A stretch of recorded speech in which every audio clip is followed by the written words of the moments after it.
ರಾಜ್ಯದ 4 ರಾಜ್ಯಸಭಾ ಸದಸ್ಯ ಸ್ಥಾನಕ್ಕೆ ನಾಳೆ ಎಲೆಕ್ಷನ್ ನಡೆಯೋದಕ್ಕಿದೆ. ಈ ಬಾರಿ NDA ಅಭ್ಯರ್ಥಿಯಾಗಿ ಕುಪೇಂದ್ರ ರೆಡ್ಡಿ ಕಣದಲ್ಲಿದ್ದಾರೆ. ಅಂದರೆ 5ನೇ ಅಭ್ಯರ್ಥಿಯಾಗಿ ಅವರು ಮಾತನಾಡಿದ್ದಾರೆ.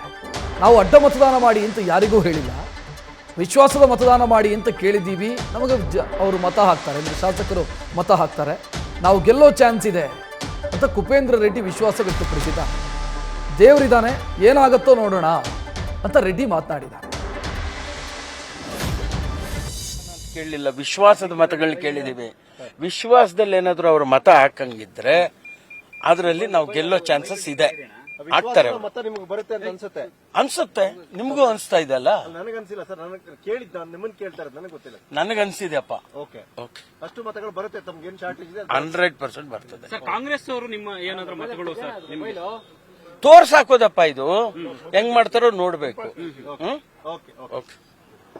ಸರ್, ಆಮೇಲೆ ಕಾಂಗ್ರೆಸ್ ನಲ್ಲಿ ನಿಮ್ಮ ಸ್ನೇಹಿತರು ತುಂಬಾ ಜನ ಇದ್ದಾರೆ, ನಿಮ್ ಪರವಾಗಿ ನಿಲ್ಬೋದಾ ಅಂತ ಸರ್?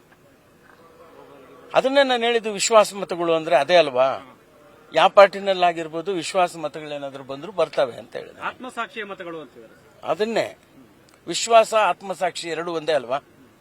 ರೈಟ್. ಮತ್ತೆ ಯಾಕೆ ಸರ್ ಇವರೆಲ್ಲ ರೆಸಾರ್ಟ್ ಹೋಗ್ತಾ ಇದಾರಲ್ಲ ಸರ್, ನಿಮ್ ಭಯನಾ ಸರ್ ಅವ್ರಿಗೆ? ನಾನು ಏನ್ ಹೇಳಪ್ಪ ನಿಮ್ಗೆ, ಅಲ್ಲ ಸರ್, ಎಲ್ಲ ಉತ್ತರ ನಿಮ್ಮ ಹತ್ರನೇ ಇದೆ. ಮಾತಿದ್ರೆ ಕುಪೇಂದ್ರ ರೆಡ್ಡಿ ಅವರು ಆಫರ್ ಕೊಡ್ತಾ ಇದಾರೆ, ಎಲ್ಲರೂ ನಮ್ಗೆ ಆಪರೇಷನ್ ಮಾಡ್ತಾರೆ. ಈಗ ಲಾಸ್ಟ್ ಟೈಮ್ ಆಫರ್ ಕೊಟ್ಟಿದ್ರೆ ನಾನು ಯಾಕೆ ಸೋಲ್ತಿದ್ದೆ? ನಾನು ಹೇಳಿದ್ದೀನಲ್ಲ ಮೊನ್ನೆನೆ, 1 ಓಟಿನಲ್ಲಿ ಸೋತಿದ್ದೀನಿ. ಇವತ್ತು 4 ಓಟು, 5 ಓಟಿದೆ. ಅದರಲ್ಲಿ ಏನಾಗ್ತದೆ ದೇವರಿದ್ದಾರೆ ನೋಡೋಣ ಅಂತ. ನ್ಯೂಸ್ ಫಸ್ಟ್ ನಿರ್ಭೀತಿಯಿಂದ ನಿಮ್ಮ ಪರವಾಗಿ.